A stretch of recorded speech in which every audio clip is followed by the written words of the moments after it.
Good morning, students. As we are proceeding towards the fifth class, in the previous class I have discussed about the trend analysis, and now today I will discuss about the trend analysis. I have discussed the linear trend, the parabolic trend, and the exponential trend, and I have solved a sum with it. Today, now I will solve another sum with the same trend analysis uh, of linear trend, and then I will move towards the parabolic trend of doing one sum with the best fit. Okay. So then I will move forward towards some seasonal variations in my coming classes, and seasonal variations will be the last topic of discussion of time series. Okay.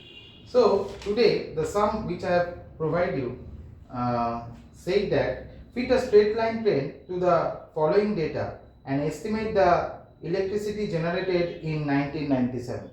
So fit a straight line trend 1997, again 1 year after. They have been providing you 6 years, I guess. As it is 6 years an even number, so when we calculate the time t, it should be one gap, means as when there has been an odd number, we are considering the middle year is 0 and above is -1, -2, -3, like that, and below is +1, +2, +3, like that. But as it is an even number, the above will be the middle will be the third number, it will be -1, and above will be -3, just one short difference. So -1, -3, -5, and next coming +1, +3, +5, like that. Okay. So here again the same equation to be followed. Here has been given fitting the straight line trend. This is sum number 2, fitting the straight line trend. So here has been given electricity generated has been provided, electricity generated has been provided. There will be t, there will be t square, and there will be yt, right? 1991, 1992, 1993, 1994, 1995, and 1996 has been provided, right? So electricity generated has been given is 101, 107, 113, 121, 136, and 148.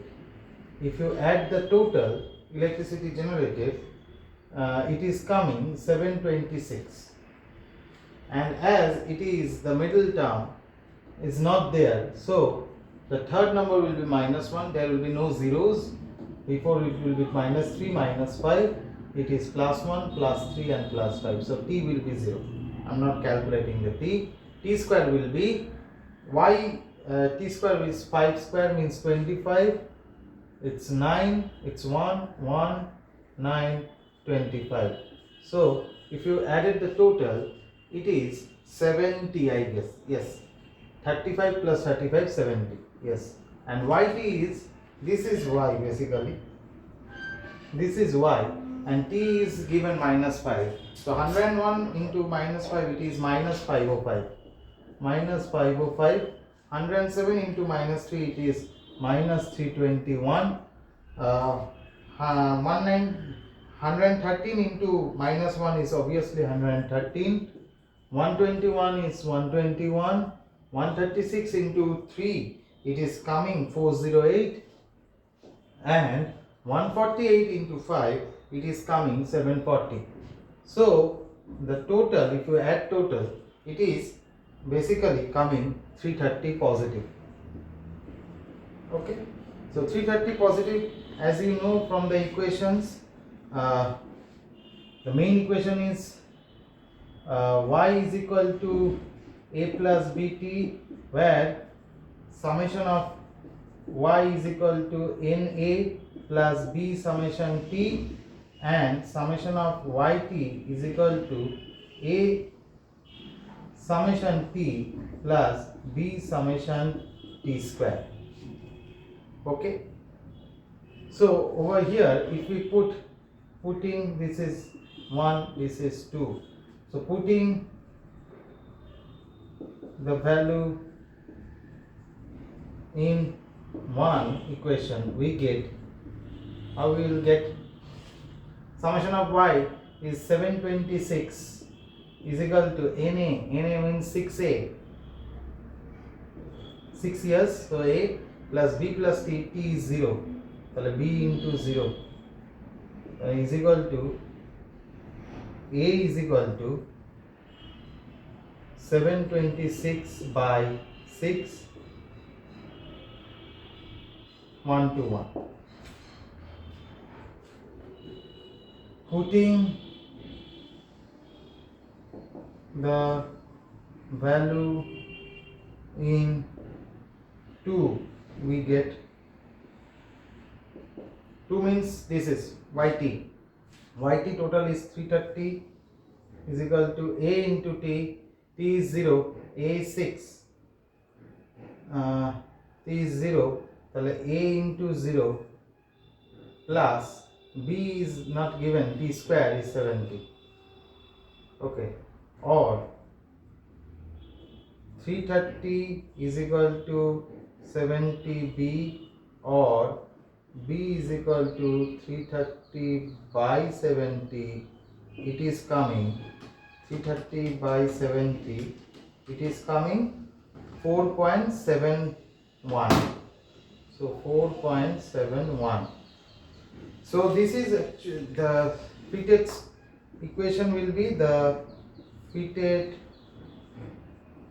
equation will be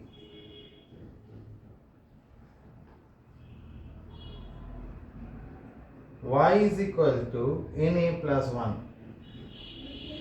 মানে 121 plus bt plus 4.71 t.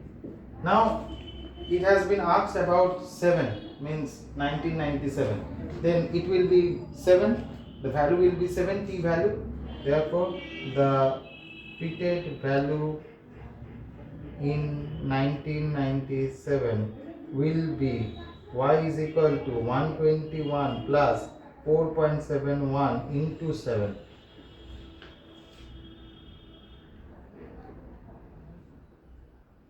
So 121 4.71 into 7, it is coming 32.97. So 121 plus 32.97, so total is, if you add it up, total is 153.97. basically 154 electricity generated has been given in million kilowatt, 154 million kilowatt. That will be the answer in 1997. I hope this is basically the fitted equation I have solved with you, and if there are 3 exponential factors, then it will be in the terms of parabolic curve, parabolic equation. In that case also there will be the answer which you will be getting. This is the fitted sum which are we going to discuss over here, and this is how we have trained the fitted straight line, which I have discussed in the previous class. I have discussed the same thing in the today's class, but in a different way. So basically, if we move towards seasonal variations, we know there are, I will discuss today only the seasonal variations, and then in my next class I will solve some sums of seasonal variations. So Seasonal variations is basically we use different four methods in seasonal variations. One is method of moving average, two is ratio to trend method, number three is moving average method, which we have already done, and number four is relatively link method.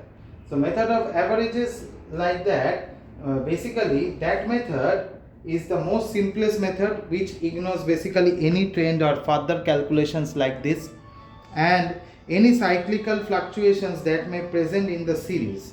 This method is basically applicable when the series does not contain any cyclical fluctuations, and it has basically a stable method, unchanged to seasonal variations or seasonal fluctuations, and also various other methods which we are dealing with this method in the average. In my next class I will be doing the seasonal method in multiplicative and additive method also. Okay, thank you for patient hearing. Have a nice day ahead. This is today is up to this. Thank you.